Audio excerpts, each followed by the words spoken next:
Hi. You found the button. Hi. I found the button. Hi, how are you? Good. How are you? Good morning. Good morning. I saw you were just chatting with whoever's here. Yeah, I was just giving them very basic info so they're not like, who's a stranger? How are Hello. you? How's I'm good. everything? How's everything over there? Um, it's okay. We're all stuck at home, so there's nothing much we can do. Yeah. But Same here. it's is it quiet? I mean, you would be surprised. New Yorkers are kind of just um they do their own thing. So Hmm. you know what I mean? So they're kind of like, whatever. You would be surprised how many people you see out in the park, and you're like, social Really? distancing. Yeah. Oh yeah. But Oh yeah. it's dangerous. Exactly. But I'm also here in a place where they said face masks don't work. So, everything's great. Mm, Everything's great. No, yeah, we're just well, trying to stay healthy as much as we can. But every night at 7 p.m. actually, there's this really cool thing that like the whole of New York does is like everyone claps out their windows for essential workers, and it's been happening every night. So that's kind of like the that's cool. nice. Yeah, so that's like kind of like a cool spirit thing going on. How did that start? I don't know, actually. That's a really good question. One day I just heard like people screaming, cowbells, like horns, and I'm just like, what is happening? And I figured it out. So Oh, that's cute. I think we yeah. should we should do that too. Ah, let's see. We have not bad, 16 people slowly coming in. Hello, everybody. Hi everyone. Oh, lots of really excited people walking in. Is that your backdrop, or are you like on a green screen like app thing, like TikTok? It's my curtain. It's an actual It's a, backdrop. yeah, I couldn't tell because I don't know if you have TikTok, but like they have this green it screen has the, yeah. effect. And I was like, wait a minute. No, I'm not that high tech yet. I got TikTok recently. I'm still trying to figure it out. Everyone's like so good on it, and I'm like, oh, I don't know. I don't know what I'm supposed I to think do. it takes time, but some people are really good at it. It's, I don't know. I can't figure it out because there are all these different functions that you can use. Yes, And it's not like Instagram because I think Instagram's a bit easier to understand. I think so too. I think so too. Well, TikTok's for the younger generation. I agree. They're probably like, why are you ruining our app? I'm like, Get out of our sorry. space. Exactly. It's like when because Facebook started when I was like a very young person. It was like Mhm. our like TikTok, and when all the adults joined, we were like, get out. So they must be thinking the same thing. And now all the kids are not on Facebook. It's an adult thing right now. Facebook. I I'm barely on Facebook. I'm like, I don't even. Really? Yeah, honestly, I'm there to post videos of my dog, but that's it. I don't scroll anymore. I don't like check things. It's like kind of a dying app, I think, for Well, me. for me, Facebook is where I get my news because that's where people post all the Oh, latest stuff. At least yeah, for us over here. yeah. Someone say TikTok. Ah, well, that's nice. Well, we have a lot of people here. Yeah, Um, I'm so excited. Thank you for asking me. Thank you for doing this. What do you have Of planned today? course. Anything? You doing anything today? Yeah, absolutely nothing. That's good. It's good to do nothing sometimes. Exactly. Man, I wish I could say more things, but yeah, literally absolutely nothing. But it's good. It's okay. Like just enjoying the time to kind of wind down, which sounds weird. I mean, it's been a month now, so sometimes it gets a bit like I want to do Hmm. something, but I feel like in the industry you're always nonstop and you forget to kind of slow down. So you're constantly like Yeah. hustling and auditioning and trying to look for the next project and Hmm. yeah, so I guess it's a good it's time to ask, like, so what's happening now on Broadway and around well that part of the world, like, well for people like you? yeah, well everything is completely shut down. So they just extended the shutdown until June, I think. So just another month and a bit. So as far as I know, like at the beginning, the people that were in Broadway shows were still getting paid for like a little bit, but like now it's kind of, financially it's kind of everyone is unemployed. Auditions are at a halt. Like I haven't been to a single, like obviously, in person, but a lot of them are kind of switching over to self-tapes, which is kind of cool. Okay. So there are a lot of like casting directors that are doing like these general auditions. So it's like you kind of pick a scene or a monologue, you film it, and then you send it in. So this is kind of a cool way to get like discovered or, scouted or just on their radar. So there's that's something good coming out of this, I guess. kind of, yeah, right, exactly. So like if I didn't go in for a casting director before, like now's the time to like put something together and send it. So it's better than nothing. So that's been kind of going on a lot. And some casting directors have been hosting like there's this one woman who hosted a quarantine shorts fest. So it's kind of like you're making a 1 minute short film and then, the winner gets whatever. So yeah, things like this to kind of like stay creative. And people are honestly, the industry has come together and it's really nice to see other people trying to help other people. So the casting directors are, doing free like Instagram like seminars, or they're doing like Zoom calls, and for either like completely free or just like at a super low price, and yeah, just everyone's coming together. That's good because this would never happen normally, right? I mean, never, absolutely never. I could not even get into a casting director class for over like for less than $150 like US dollars or more. And now it's free. Now it's free. Yeah, but okay, that's good. So no shows, right? Nothing's happening until nope, until TBD. Yeah, it sucks. I think the theater community is the most hard hit right now because it's a live thing, and also you have to have everyone in the same space, which is not good for this virus. So, and once this thing starts back up, like people have been saying, like people won't be able to afford it because it's so expensive after everyone's like, for the majority, everyone's getting laid off, and so it's kind of like, it is what it is, but it will start back up. And I know a lot of theaters are trying to do like virtual things, like Williamstown Theater Festival announced this thing on Audible. So I'm assuming that like, it's like a musical, like through like MP3 or whatever, I'm assuming. So that's kind of cool, like they're still trying to come up with innovative ways to make things happen. Okay, well, I guess in a few months we'll see what happens and the results of all this. It'll be interesting to see. I guess new ideas will come up. Because it's a good time to just sit back and relax and think. Exactly. And someone's going to have this brilliant idea, and then everyone else is going to follow suit. So we're just waiting for that one person. Yeah. But is everything shut down over there as well? Like, is it bad? How bad is it? Well, we're not allowed out of the house after 8 p.m. I think generally. You can't be on the roads. Oh, yeah. Okay. You guys have like a strict thing. Like, so what happens if you go out? I mean, you can go out. You have to have a really good reason, and the police are everywhere. So if you don't have a good reason for being out, well, you get a fine or you get sent to prison for a day or two. I think. Yeah. Yo, that's so cool. Like, not cool. Not the prison part. I'm just saying. For the people who think there are no consequences, that's a great way to enforce it. Yeah, man, that's awesome. The police have caught a few people who were jogging early in the morning, thinking it was fine to just go out for a jog, and they got arrested. Do they let people like walk their dogs? No. Oh, I haven't walked my dog in a month. Wait, what? Is your dog like peeing and pooping in the house? He has to. I mean, I have a garden, so he gets to use the grass outside, but no walking. That's terrible. I tried walking him, and I saw a police car coming, so I just quickly ran back home. You're like, oh my God. Man. And it should be like that, I think, everywhere. I mean, it has reached this point where people should be doing stuff like this to keep safe.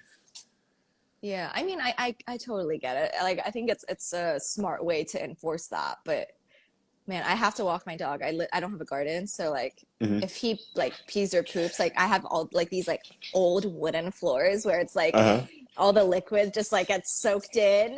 And I'm just like Cinderella. What dog do you have? I have a pit bull. Oh, so cute. What's He's his name? Mochi. Mochi. Yeah, he's a big one. Let me see if I can show you. He's right there. Yeah, we can see him. Yeah, he's hello, Mochi.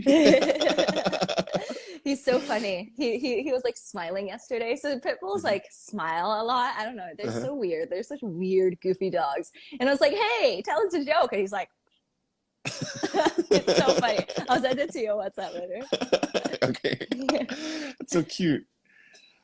Okay, guys, if you have any questions, just feel free to drop your questions. Yes, do dogs poop in the house? What? No. Man. The thing is you know when they do it in the house because you like smell it. Like I have like such a hound nose. I'm like, he peed. And he just acts all innocent. Yeah, he acts all innocent. He's very so he knows like even though I catch him at like way after the fact, he knows he did it. So I'd be like Mochi, and there's this one video where I took of him and he's like I love dogs, man. They're the best. What kind of dog do you have? A husky. A husky? Oh, what color? The gray silver. Oh, gorgeous. Man. Typical ones, but he's high maintenance. And he's a good actor too. Oh, good. And good singers, I hear. Yeah. They're like, oh, right. I'd like try to get my dog over there to howl, and he like is completely silent, and I'm like, okay. Maybe you should sing to him. He like is unfazed by it now. He's kind of just like, you know, like they just like deadpan, and I'm like, okay, cool, good to know. Let's see. How about let's just start with Miss Saigon, and since that's what everyone is curious about, I think. Sure.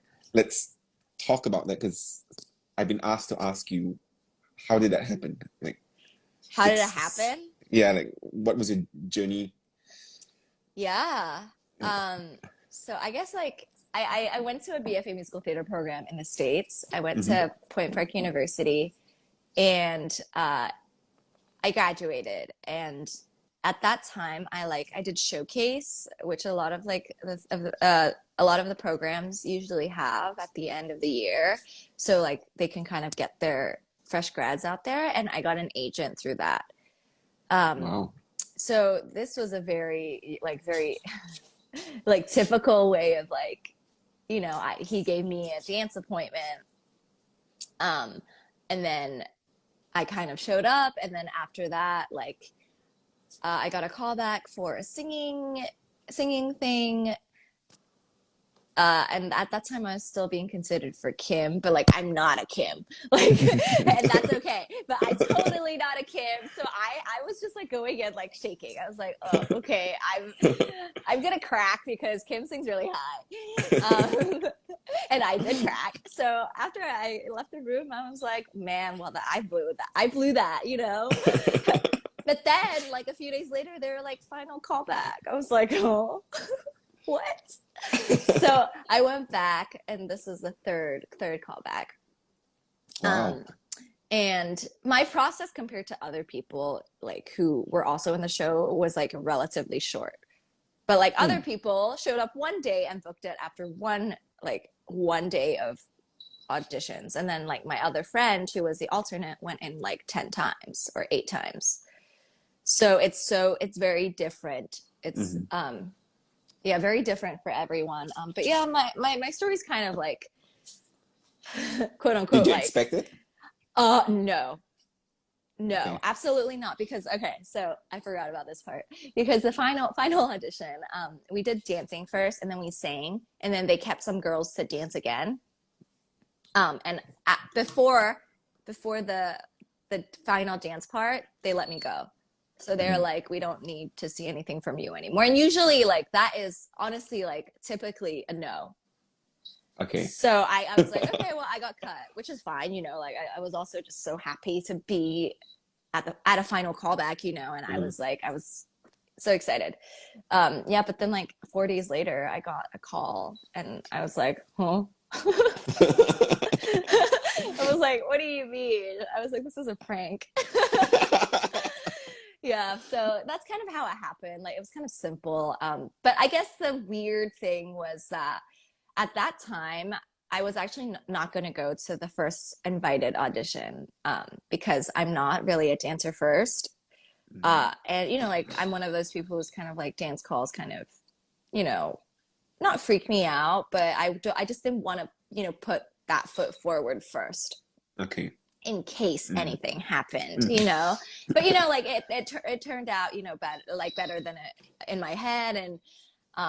And also, like, I was doing another show at the time, upstate New York. So it was kind of like impossible travel wise to get back on time. And also I was like performing at night, rehearsing during the day. Like, it was a crazy schedule. Wow. So for some reason it worked out because I got they were like, okay, you can skip rehearsal for one day. And I was like, okay, well, they were like, you still have to be back for the show. And I was like, okay, I don't know how this is going to work. But some guardian angel in my cast drove me 3 hours to New York City just to drive me, just so I can go to this audition. Wow. So I guess, like, that's my way of saying, like, you know, things will work out if, you know, if they're supposed to, which sounds really cliche, but it's cliche because it's true. Yeah. Yeah, it's very true. Yeah. And what was it like once you went through all the callbacks and got that call?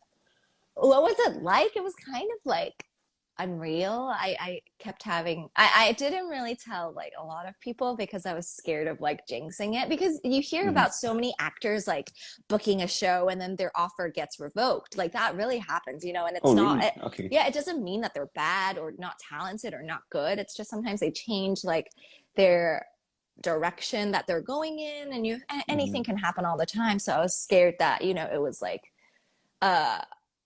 you know, like a situation where it was just a hoax almost, you know. And also I was dealing with visa stuff because I'm from Hong Kong, born and raised. So I'm not American, I'm not a resident, I'm not a citizen. So it's pretty tricky for international students, especially to be one in equity, like the actor union here, and two, like specifically on Broadway, because they just make these like weird rules about how you have to have a green card, which doesn't make any sense. Well, you have to have a Nobel Prize or something. Yeah, exactly. Yeah, to get the green card, they're like, you have to get a Nobel Prize or a Grammy. Get a Grammy. And I'm like, yeah. Why don't I just walk out my door and be like sing like a few things and sure, where's my prize? Yeah, so it's yeah. What were rehearsals like? What were rehearsals like? I was a swing, so I covered 9 girls in the cast. I had to learn every part. I wanted to stab my eye out. 9. That's 9. That's crazy. And then when the show opened, I had to learn some of the guy ensemble tracks too, in the main dances, because we just didn't have enough manpower, because like we were kind of screwed if more than like 4 people were sick, or or you know, more than 2 girls were sick, because there were only 2 swings. So a lot of it was like puzzle pieces of like how to make it work with just 2 people covering way more people that, you know, and things happen all the time. So the rehearsal processes were very overwhelming for me, because I've never swung before, and you know, in the presence of like Broadway, like you're under a lot of pressure, because it, you know, you could get fired any minute. So like luckily I had like a few people in the cast to kind of like hold my hand and guide me through the process, and just like very supportive. So after I made like my official Broadway debut, like everything kind of got easier, because I kind of memorized the show like back and forth. So yeah, so but then like once the show opened, I still like kept working on it, like whereas other people in the ensemble, or you know, like once they settle into their own track, they don't have to think about it anymore. But like for me, I had to keep it up and kept on doing homework, and it was kind of like a nonstop thing for me. Just because it's the nature of the job. So it was very stressful, but I'm so can like, imagine. man, oh my gosh. there was one time when this girl, she had an ovarian cyst and it ruptured like halfway through the show. And I haven't gone on for her for like at least a month and a bit. So it was and I didn't like expect it to. So it was, I kind of was relying on my memory, you know, how good it was. And really, because I was thrown on stage and I literally, the next thing I knew, I had this flag running around on stage. I was like, who am I? What am I? It's a lot of that when you're swinging. So yeah. Someone asked the question, what was your process to distinguish one track from another? Oh, wow. That's actually a really good question. What was my process? So I did everything by hand. I never transferred it to this app that everyone uses called Stage Right, even though it was so like popular, because you could literally just look at your iPad and be done. But like for me, like there was something very grounding with writing it all out, color coding it. But that's just kind of like the way I work. I had like a sheet. You know what? Can I find it for you? Hold on. Okay.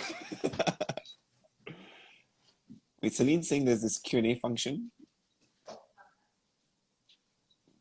I don't see it on my Instagram.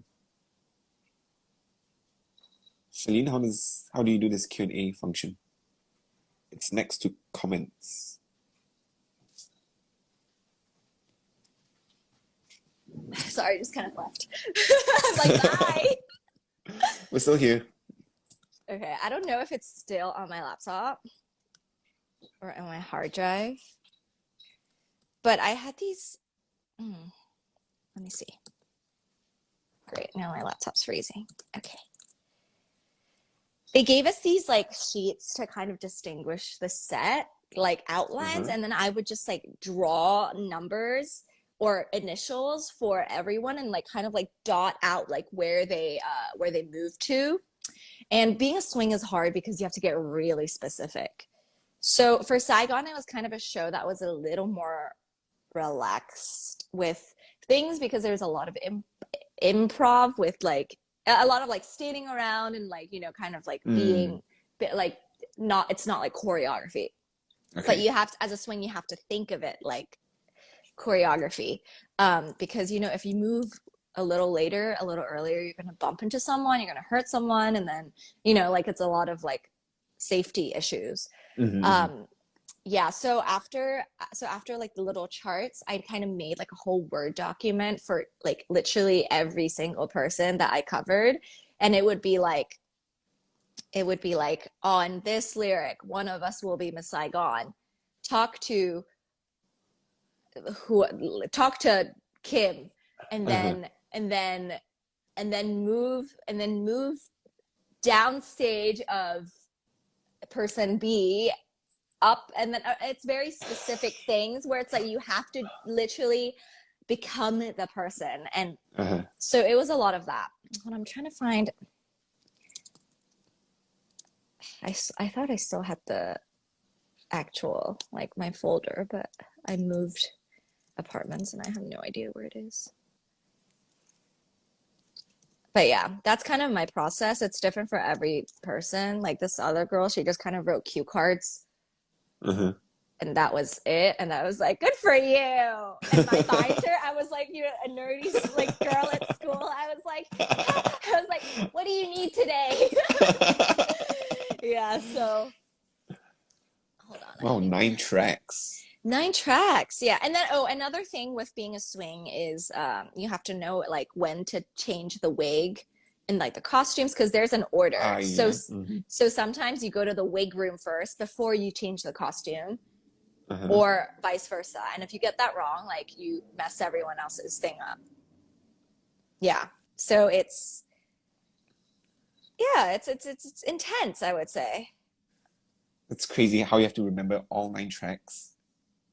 All 9 tracks, and sometimes you have to combine the tracks together because of people in one show. In one show, and so there was one time when there were 3 girls.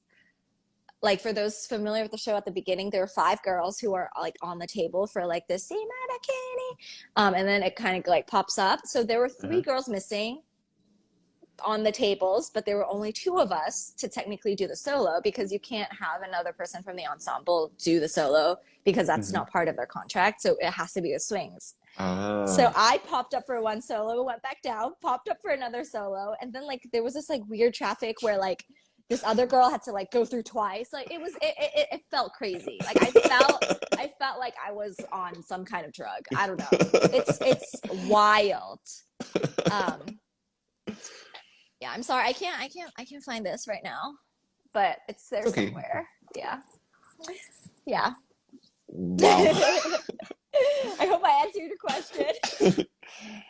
Nabs, was your question answered? That was a really good question. Hey guys, if you have any questions, just pop them in the comment box. So what happened after Saigon?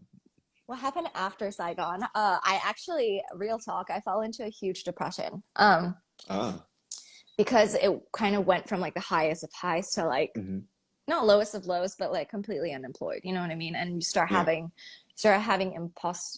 imposter syndrome, and kind of just being like, was I good enough to be on Broadway? Like, because now I'm not getting any callbacks. So like, was that like just a fluke? You know, like a lot of these like just normal human thoughts creep up into your head. All these questions come in. Yeah, the insecurity creeps in because, you know, I walk into a room with my resume and it says Broadway, and everyone's like, oh, you were on Broadway, so you must be amazing. You know, but sometimes you have bad days and you don't sound as good, and you're like, well, like, you know, so it was a lot of that for me. So it was really hard. But I also kind of explored more of like the commercial route and TV and film. So I started getting into on-camera work a little more, and I've been really loving that too. So I've kind of been dabbling in everything. And I just think as a performer, like it's important to be versatile because, you know, you never know. And I just think like opportunity is not a lengthy visitor. So you have to kind of like, you have to kind of take advantage of every moment and opportunity you're given, because, you know, there's always something you can learn from it. You never know. You never know. Oh, someone asked, how do you handle all the vocal tracks? Harmonies. You know, I'm going to be honest with you. Sometimes you don't. Sometimes you pick a note, you stay on it, and that's fine. Yeah, honestly, like you guys would be surprised how many mistakes are in a Broadway show. That would never be like viewable by the public eye, but people would definitely like, you know, you're like, oh, that was a little not right, but I'm just gonna go with it. Yeah. That's funny. Wait, I did do the reading for Pharaoh, My Concubine, someone asked. I did do it. I did it with Jason Robert Brown. Yeah, I've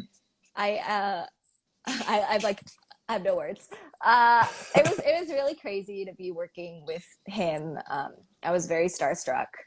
Like, I was like so quiet at rehearsal. I was just like observing his amazing process. And he's one of those guys who's like he's super funny, and he's so quirky as a person. And yeah, it was cool. Yeah. And it's a really good show actually. And it's cool to look at so many other, new shows, you know, that cast Asians, and that's not Saigon or King and I or Flower Drum Song, but no one does that show anymore. So is it still difficult for Asians to get jobs? It's better, but it's not the best. You know what I mean? Like there are certain Asian actors that are constantly working, but then it's also like it's a very select few. So it's kind of like, it's better, but you know, I'll take the improvement, but it could be so much better. Yeah. Yeah. So yeah. Oh, is there? Oh my God, what is it? Oh wow, there's like a question thing. Is this a new thing? I think only you can see it. Only I can see it? I think so, yeah. Oh my gosh, I'm so sorry. I'm so noob. Okay. If a new cast joins a running production, how's the rehearsal like for a new cast? This is such a good. You guys are so like, wow, great questions. Also, you guys are so nice. Rehearsal for the new cast is actually very fast. So usually the rule for like a Broadway show is like you kind of put in your notice 2 weeks before you have to leave, like at the latest. So within it's basically within 2 weeks. You have to cast someone very fast, and then you kind of get like a little over a week of rehearsal, and then you have to jump in. A week? A week and a bit. And then kind of shadow the last performer, and then you also have like your own like put in rehearsal. So you get to do the show in costume with everyone, but everyone is also not in costume, so it's only you that's in costume. So that's kind of like how it works. It happens very fast, so it's a little like nerve-wracking, but yeah, they get settled in. But yeah, how many people were there at the final callback? I want to say like 20 girls. I was only at the girls call, but 20 girls, and then they cut it down to around like 10. Wow. Yeah. Tough. How do you keep practice during this period? I've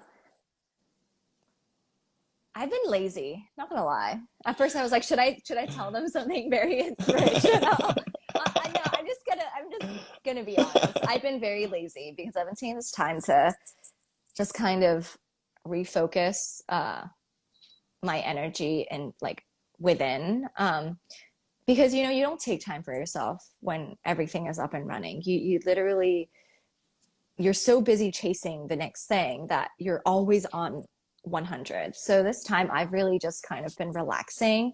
I have been researching a lot of like casting director things to stay on top of it all. So to like kind of know what shows they're casting, and to have a list of people I'm going to take classes with or contact right after this pandemic is over. But like, I occasionally, like when I'm doing stuff, like I lip trill here and there, but like I haven't. My boyfriend actually the other day was like, you should be warming up your voice. And I'm like, you know what? I should. I really should be. Because, it's a muscle, right? So you have to you have to keep working on it. So my favorite thing is the straw exercise. So it's you use a straw and you kind of like resonate and vibrate on it. Like that's like if you don't do anything else, do that, because that kind of just like resets your chords and makes it like it's kind of like a lip trill but better. So yeah.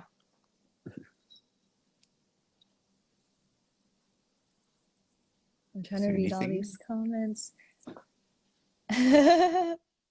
Y'all are funny. What advice can you give to artists to take care of their mental health? Man, another great question. Y'all rock. Okay. What advice? Just, honestly, go to therapy. Like, I go to therapy and it really helps. And I think in the Asian culture, it's very different. Sort of taboo. It's kind of taboo to be asking for help. And, if you go to therapy, like, God forbid you're crazy or whatever, you're labeled as something is wrong with you. But it's really not that. Like, sometimes you can have a good support system, but you still need to talk to someone about your feelings objectively that are not tied into your world. So it can be so helpful, like, even if nothing is going on. Like right now, like I'm in pretty good spirits, I would say, but I go to therapy like once every other week now, like on Zoom. And sometimes like after the sessions, I'm just like, wow, like I didn't know that was really bothering me. Like, even though if it's the tiniest of things, and then I cried the other day and I was like, I'm capable of emotion still. Like, what's happening? So that would be my number one advice. I would also kind of, if you're looking for a more productive way to kind of take care of your mental health, I would say have a creative outlet that's not to do with theater, to kind of channel your feelings into. So for me, I really like to make websites and blog and take photos, like photography. So like, and for others, it might be baking, knitting, painting, drawing, writing. So to do that, I feel like it's something mindless, and it can take your mind off of things in a healthy way, because you're still being creative, but you're not giving yourself the pressure of, having to be, good at that audition, or like, just things that you kind of beat yourself up for. Yeah. Another thing I would say is that if social media is bothering you, don't go on it, because social media is so toxic, and it can be great a lot of ways, but sometimes, or what I mean is like cleanse your page. So if you find yourself comparing to someone else like that's constantly successful, like unfollow them. So like you can be proud of them from afar, but if you find that you're envious or jealous of them, just you don't have to be looking at their stuff every day, and it doesn't mean that you admire them less. So that's a big tip I would give for everyone in the like industry who's comparing themselves to other people. But it's so difficult to notice these things happening, because you just keep reading all these things on your feed and you don't realize what it's actually doing to you. Exactly. And sometimes you like scroll past, like literally yesterday I scrolled past this trailer for this movie Netflix filmed my audition for, and immediately I felt sad, and I was like, man, like that, like no wonder I didn't get it. This girl is so good, and then I started I was sad, and I was like stop it, like literally stop it. Like what, like you can't control the fact that like you didn't get it and this girl did, and that's great, but like you just got to let it go, and like just disconnect yourself, because it's never anything to do with you. Like we could find a million reasons why you didn't get something, but you'll never find the reason. So the best way is to just let it go as best as you can. Let it go. And I know it's easier said than done, but keep yourself distracted. That's why I'm saying like the creative outlet is really important, so you can focus on that. But I guess that's kind of my answer. It's good. It's a process as well. It takes time. Totally. Yeah. And it's okay to have bad days too.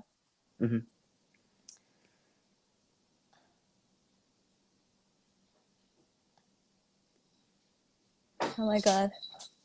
Karaoke asked to keep you singing. That's a good one. That's good. Yeah. During this time. What's your favorite warm up, warm down for acting voice? Oh, the straw thing for sure. Yeah. The straw technique. What happens when the swing? Oh, wait. You mentioned earlier you weren't a dancer first. How do you handle yourself during? These questions give me life. Okay. Sorry, I should have finished reading it. How do you handle yourself during dance calls? Because I mentioned earlier, I'm not a dancer first. I get very nervous. I really freak myself out. I need to be better about that. I'm trying to take more dance classes to kind of get over the fear of. Because for me, I'm a good dancer once I know the choreo, but like in the moment, when I freak myself out, I can't absorb and pick up the choreography as fast. So that's my biggest problem, and that's why I get freaked out during dance calls. Because in a way, it's weird because it's like I know I can be good, but the pressure of like needing it to be perfect and knowing that I might not be able to pick it up to be perfect, like really freaks me out. So you'll have all these dancers around you. Oh my gosh, like these girls with like really long legs, they kick up to here, and I'm just like, okay, maybe here on a good day. But I would say like focus on storytelling with movement. So for Saigon specifically, it was a dance to American Dream, and it was very like showgirly. It was very raunchy at the audition. So,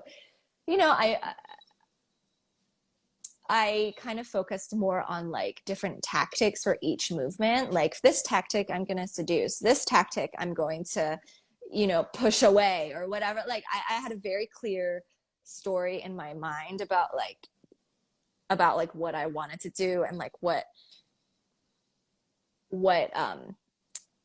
kind of different things I was going to use to achieve them. So it kind of gave my dance like a story and something interesting to watch, because it's so easy to just do the movements and smile the whole way through, but that's that doesn't work for people like me, because I can do that, but like that automatically puts me like below everyone else, because I'm not as strong as they are dancing wise.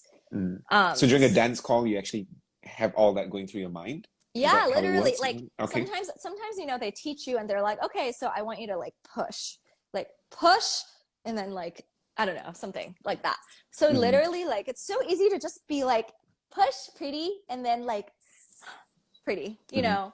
But for me, like immediately I'd be like, why am I pushing? Like, why am I pushing? Because I don't want you. So I would like make it really like specific, but then it's like, but wait, I do want you. You know what I mean? So it's like, that kind of, I would recommend for all the non-dancer friends out there, that would really set you apart from even if you're with movers, is to put a story and but behind every movement. Like sometimes like the slightest turn of the head, like are you happy about like turning it, or are you kind of like, I don't want that, you know? It makes all the difference. That's really good advice. Yeah.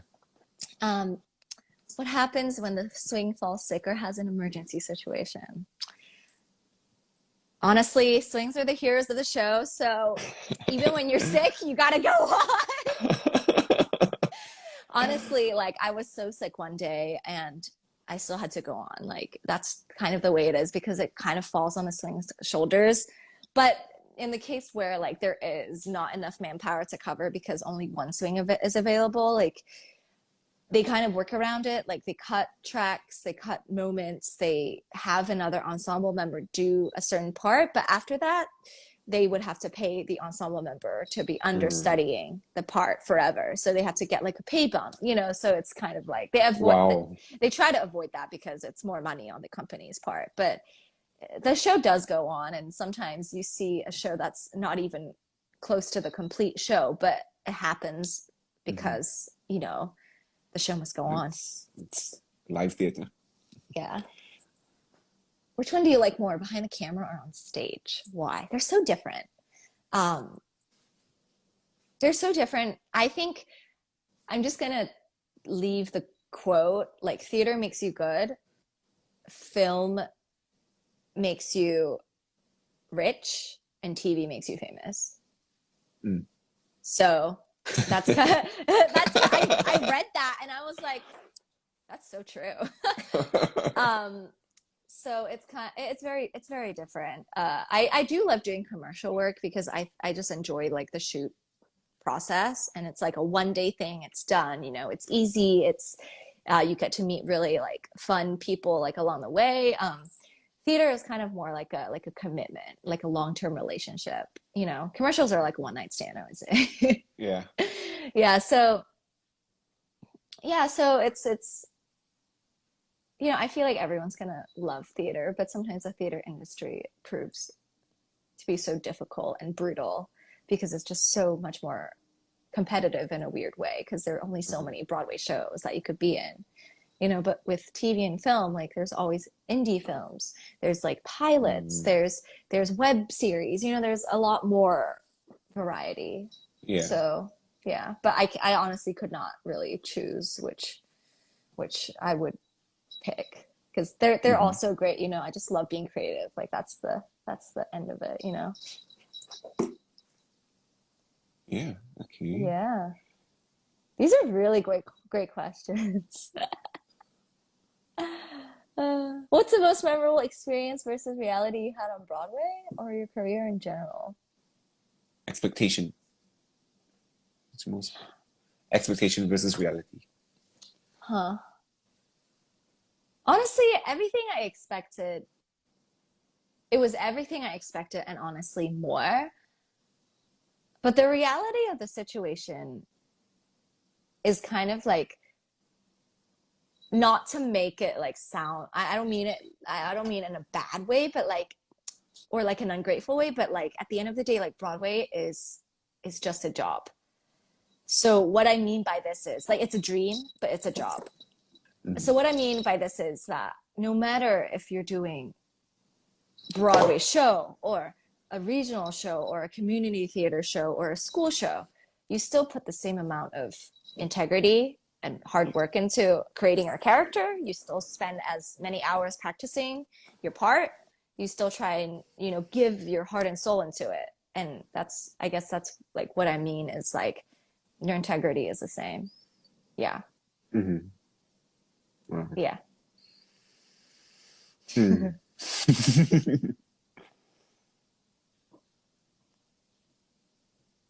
there any more questions? Oh wow. I told you I'm terrible at this. Oh my gosh.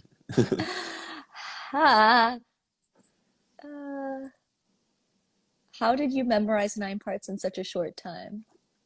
Um, I just kept watching the show. I think the repetition makes it easier.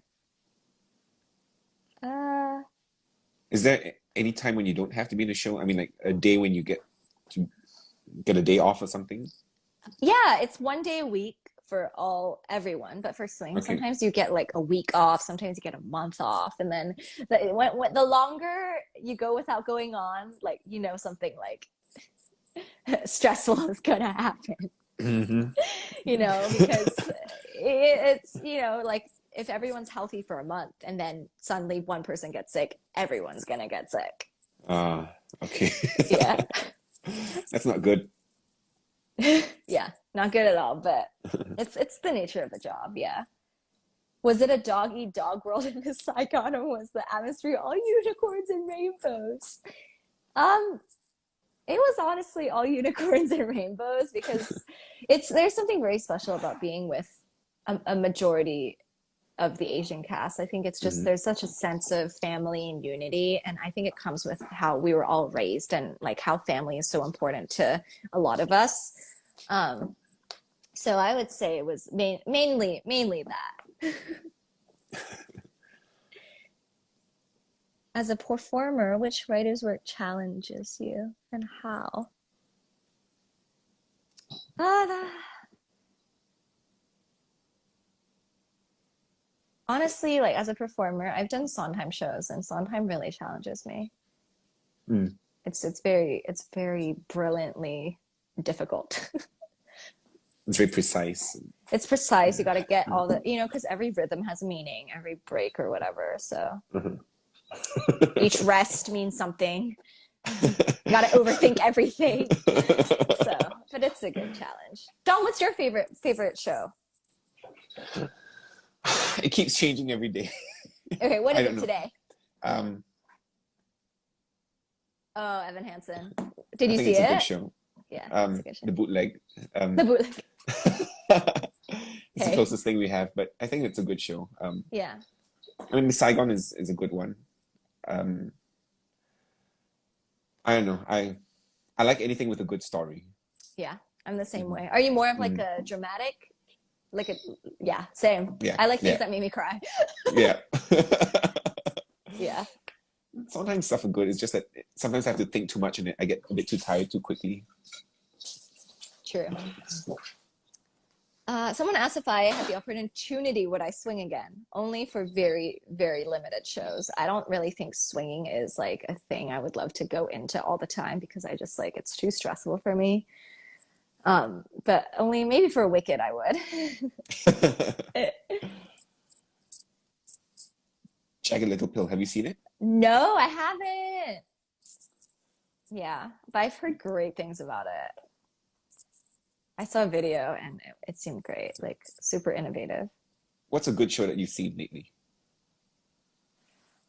Okay, honestly, I recently saw a play Hmm. off Broadway called Cambodian Rock Band. I don't know if you guys have heard of it. It's a play by Lauren Yee, and it's about the Khmer Rouge and Doik, and Wow. yeah, and it's about a father-daughter relationship, um, and how everything ties into that whole, tragedy, Hmm. and it was honestly one of the most amazing shows I've seen in a while. Okay. Yeah. Yeah. I really highly recommend like reading it at least. Reading it Hmm. might be a little confusing, but because of like the way it's like kind of like back and forth, and a lot of it's visual. But Okay. yeah, Cambodian Rock Band for sure. Okay. We should check it out. Yeah. Cambodian rock band. Yeah. See, what are your dream roles? My dream roles. My dream show is Wicked. I would love to be an Asian Glinda. I would love to be Nice. I would love to be Nessa. Um, but I would also love to be in the ensemble. I just want to be in that show. I love that show so much. Hmm. Um, And another one is Cinderella and Into the Woods. Wow. Yeah.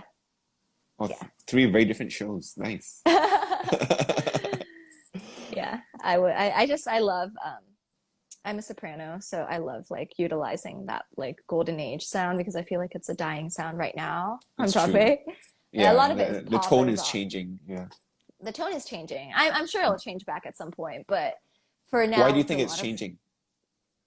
I don't know. I just feel like it's very impressive when someone can belt their faces off. You know, it's a very satisfying thing to watch. It's very satisfying to the ears.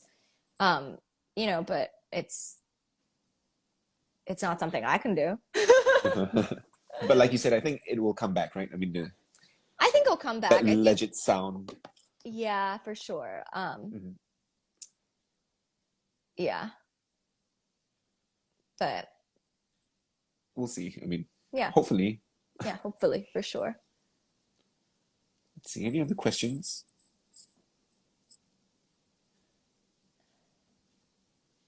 I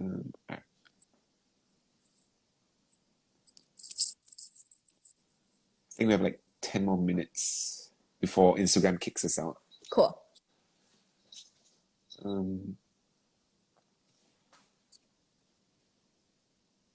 What was it like working with all the other Asians in Miss Saigon? Really? I know you mentioned a bit briefly, but like it must be something really powerful. Very powerful is almost like you can't describe it. And there's some Malaysians in that cast, right? Yes, actually, yeah. I'm really good friends with Tiffany To, and she's we know her cousin here very well. Her cousin, Terrence To. I think almost everyone will know. I see. Terrence okay. Yeah. So, yeah, that's cool. Tiffany's cousin. Cool. Yeah. Sorry, so no. So she was in the cast, and then like for the tour, I didn't go on the tour, but Cayenne, she actually messaged me saying that she like joined, like when she was little, she did some lion dance thingy like with you, and I was like, this is a crazy small world. And she was like, yeah. So yeah. Wow. That's crazy. Yeah, but it was just like everyone, we ate a lot with each other because you know food is a common thing, and yeah, we ate a lot. We had a lot of bubble tea, of course, and just a lot of fun, like really a lot of you fun. Guys still keep in touch? Is there like yes, we do group? We actually just zoomed in with each other. We have a group. It's not as like, you know, like it's not always, but occasionally we keep in touch like as a group, but I like keep in touch with a few people from the cast more than others. Yeah. The musical that decided my future, Sound of Music. Wow. Yeah. Nice one. Yeah. I grew up with that. It's such a good. I have no plans to direct or write. I mean, I sometimes write. I think it comes with being a performer. You have to, you know, sometimes you want to create your own content and stuff, but I wouldn't write a musical. Like I would write more like screenplays for like short films, you know, or web series. Yeah. Do you find that Broadway is better at blind casting than other arts communities? Like,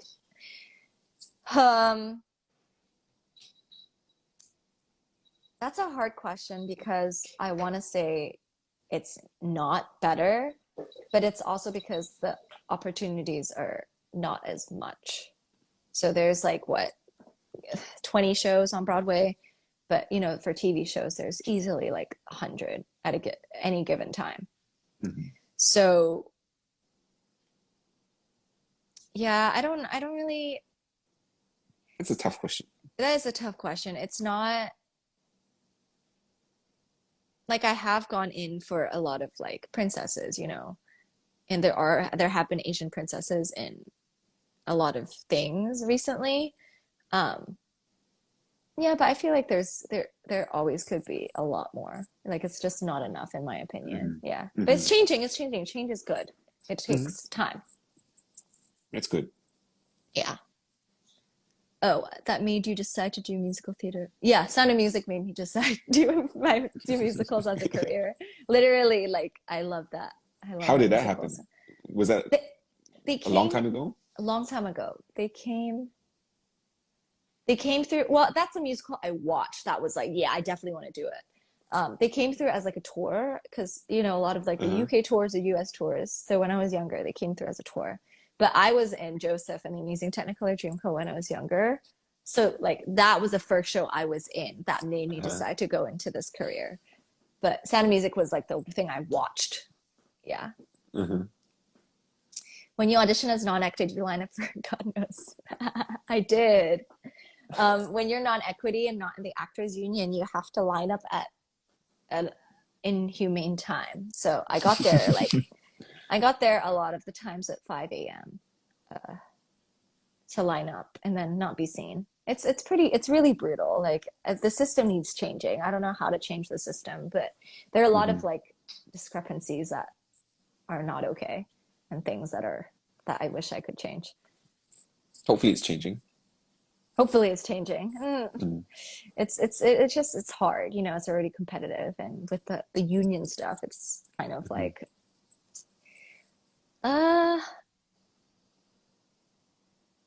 what's the working atmosphere there like? What are the untold important work ethics? It's good. I mean, everyone just kind of like focuses on themselves and like their part. So when it comes together, it's like everyone's doing their part. That's kind of like the working atmosphere. It's like everyone just works really hard and everyone's there to help each other. Like if you don't get something, like you ask and you'll get an answer. And that's how I think it should be.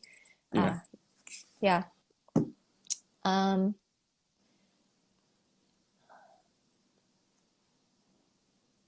How do I prepare for an audition? I warm up. I warm up and then I warm up my body and then I keep repeating like these positive affirmations like on my way. Like I already booked the job. They're just there. I'm going to my first day of rehearsal. Things to like change your mindset. Yeah, instead of reaching for a role, like you're already there, like it's another day. Like I'm excited to show my work. They're so lucky they get to see me. I know these things sound very like overconfident, but like you need this to it helps. Walk into the room with a good mindset so you're not below them. You're on the same level as them. Yeah. And I think they can sense it as well. Yeah. Just check. There might be a timer that tells you have 1 minute left. Oh my God. Yeah. Okay. Yeah. 49 seconds, 48 seconds. Okay. So